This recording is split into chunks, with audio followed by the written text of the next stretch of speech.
পানীয় জলের দাবিতে উত্তাল হয়ে উঠল কৃষ্ণপুর বিধানসভার অন্তর্ভুক্ত এবং তেলিয়ামুড়া থানাধীন খাসিয়া মঙ্গল তেলিয়ামুড়া সরকারি মহাবিদ্যালয় সংলগ্ন গোবিন্দ সর্দার পাড়া এলাকায় মঙ্গলবার সকালে এলাকাবাসীরা আকস্মিকভাবে পথ অবরোধে বসে পড়ে।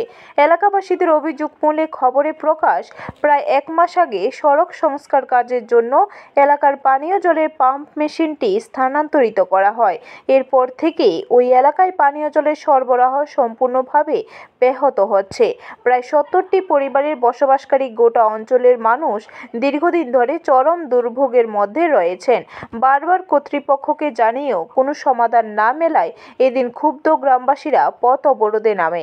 অবরোধের খবর ছড়িয়ে পড়তে ঘটনাস্থলে পৌঁছে যান তেলিয়ামুড়া মহকুমা শাসক কার্যালয়ের ডিসিএম প্রদীপ কুমার সরকার, তেলিয়ামুড়া থানার সাব ইন্সপেক্টর বিদ্যা দেববর্মা সহ প্রশাসনের অন্যান্য আধিকারিকরা।